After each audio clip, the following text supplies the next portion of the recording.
ప్రత్యేకించబడాలి. దేవునికి స్తోత్రం. హల్లెలూయా. దేని నుంచి ప్రత్యేకించబడాలి? ఏమని తీర్మానం చేసుకోవాలి? లోక ఆశలు లేని వాటినెల్లా మనం కోరుకుంటే ఇంట్లో గొడవలుగా ఇంకేమవుతాయి? ఇగో పక్కన ఇంట్లో వాళ్ళకి ఆ బ్రాండ్ ఫ్రిడ్జ్ ఉంది, మనకేంటి ఇదే ఉందండి. దేవుడు మనకిచ్చిన దాంతో మనం తృప్తి పొందాలి. ఇదిగో ఫలానా అక్క ఆ రేటు పెట్టి చీర కొందంట, ఆ రేట్లు మనకొద్దు, అలాంటి నాకేమో ఇంతేనా అనేసి దేవుడు మనకి కలిగి ఆయన ఇచ్చిన దాంతో మనం తృప్తి పొందాలి. అప్పుడు మాత్రమే మనము లోక ఆశలపై జయము మనకి వచ్చినట్లు, లోక ఆశలలో నుంచి మనము ప్రత్యేకింపబడినట్లు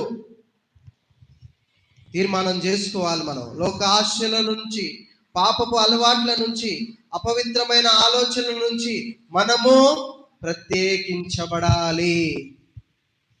దానియేలు వలె మన హృదయములో ఒక నిశ్చయత ఉండాలి, ఒక తీర్మానం ఉండాలి. నేను మిమ్మును చేర్చుకొందును, మీకు తండ్రినై ఉందును, మీరు నా కుమారులను కుమార్తెలనై ఉందురని సర్వశక్తి గల ప్రభువు చెప్పుచున్నాడు కదా మొదటి చదివిన వాక్యములో. ఆ రీతిగా మనం కుమారులము కుమార్తెలమై ఉండాలి అంటే, ప్రభు మనల్ని చేర్చుకోవాలి అంటే మనము ప్రత్యేకమైన గుర్తింపు కలిగి ఉండాలి. అప్పుడే మనము దేవుని బిడ్డలం, లేకపోతే సైతాను బిడ్డలం. ఎవరు బిడ్డలం? మనల్ని మనం పరిశీలన చేసుకోవాలి. ప్రియదైవ జనాంగమా, మనల్ని మనము పరిశీలన చేసుకోవాలి. తీర్మానం కలిగి, ప్రభువా ఈ లోక మాలిన్యం అంటకుండా దానియేలు వలె నేను ప్రత్యేకింపబడి నీ ఆశీర్వాదాలు పొందే కృపని దయచేయండి ప్రభు అని ప్రార్థన చేసుకుందాం.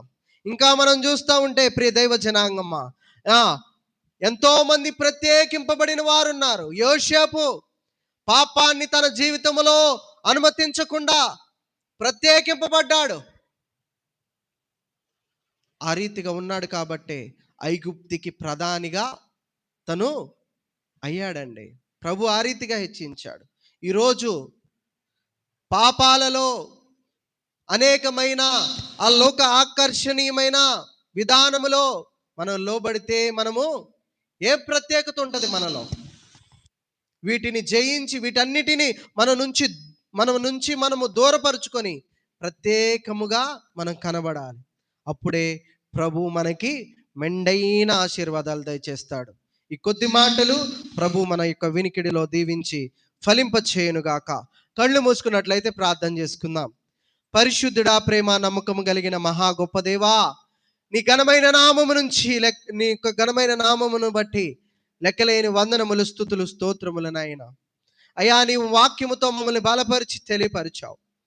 వారి మధ్య నుండి మీరు దూరముగా వెళ్ళి మిమ్మల్ని మీరు ప్రత్యేకపరుచుకోండి అని తెలియపరిచావు.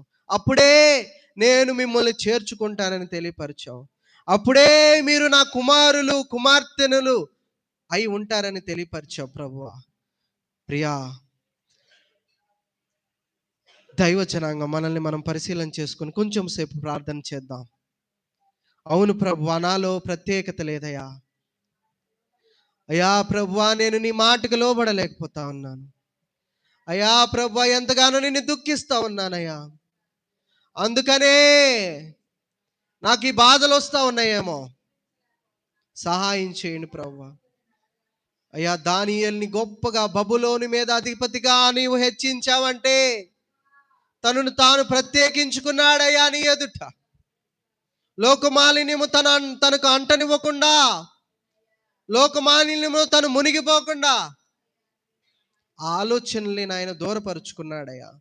అలాంటి ప్రత్యేకమైన గుర్తింపు నాకు దయచేయండి. నీ సన్నిధానంలో ఉంటాను, తీర్మానం చేసుకుంటున్నాను ప్రభువా. ఈ ఉపవాస దినము చివరి రోజున నేను తీర్మానం కలిగి ఉంటున్నాను. నీవు నన్ను హెచ్చించు ప్రభువా, నీవు నన్ను ఆశీర్వదించండి. మీరు మా కుటుంబాన్ని ఆశీర్వదించండి, సహాయం చేయండి ప్రభువా. మీరే గొప్పగానైనా